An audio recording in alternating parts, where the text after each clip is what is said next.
Your neighborhood coast to coast and around the world. In association with the Right Eye Productions broadcast. Join us on Twitter, YouTube, and tieatnight.com. Calling in from Coney Island, New York. I listen all the time. What's up from Philly? Smoke 'em if you got 'em. All right. Dietnight.com. Now there's an adventure. I apologize to all the friendly folk who are listening. I got my piece in my hand. You got your what in your hand? This is Tie at Night. He's a nut job, but he's the nicest guy you'll ever meet. Yeah, baby. Well, I appreciate that, John. All right, so, Marcos, how you doing, by the way, buddy? Cheers. Good evening, buddy. All right, got a quick email here from Matt from Erie, PA. It's something that we just haven't talked about recently. Matt had emailed us because on one of the earlier cigar episodes, I mentioned having an all-time favorite cigar. And I was going to tell the story, but we had kind of run out of time. I'd like to keep these episodes fairly short.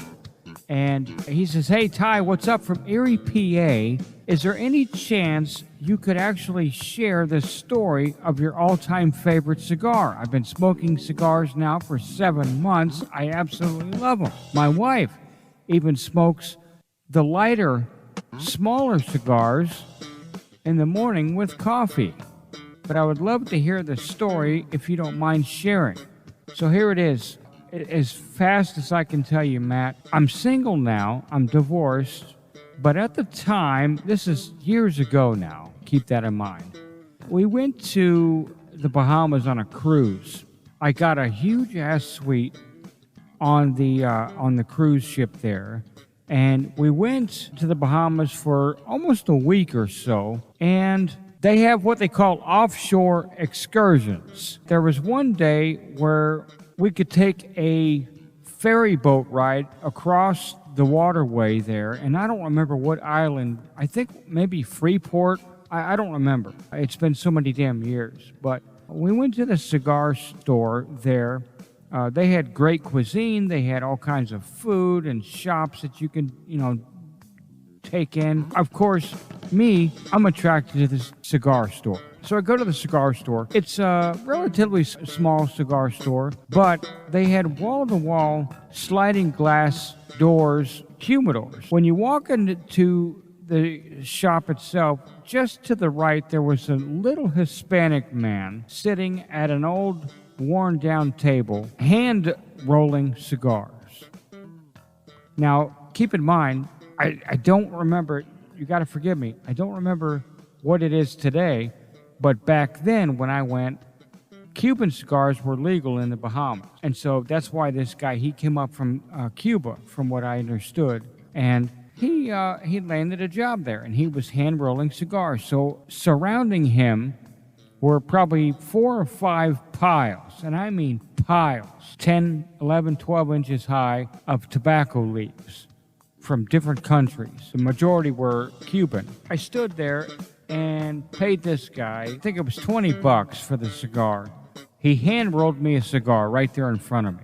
Took him about, 9 or 10 minutes or so. He took his time. It was really cool. It was tapered.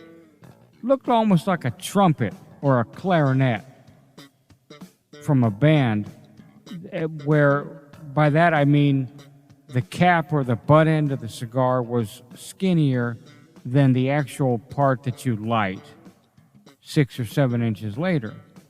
And so it was really cool. And it was an authentic Cuban cigar. Paid the guy $20, plus I gave him a tip.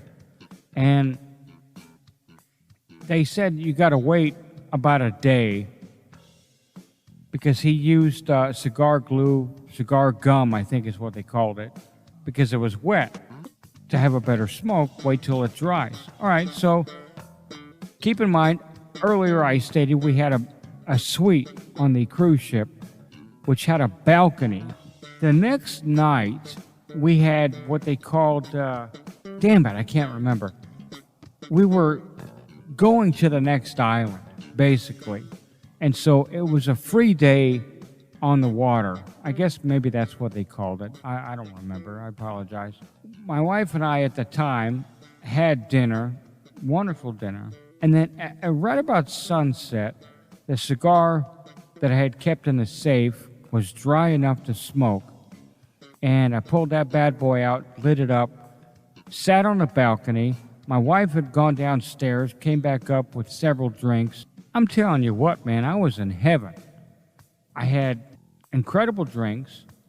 It was a beautiful sunset heading toward the next island. I had just gotten married at the time, which again, I'm now divorced, and I had an authentic Cuban cigar. And I smoked this bad boy, and let me tell you what, man, it was better than sucking a golf ball through 20 foot of garden hose.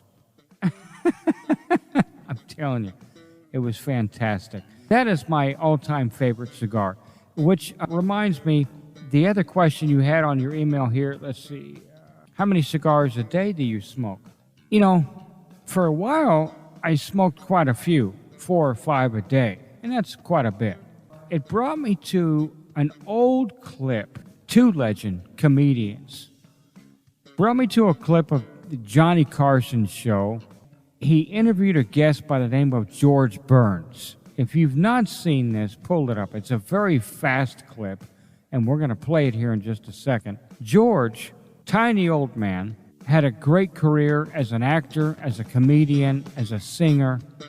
He smoked the hell out of cigars. I cannot emphasize enough L's on hell, because this guy smoked them. He really did.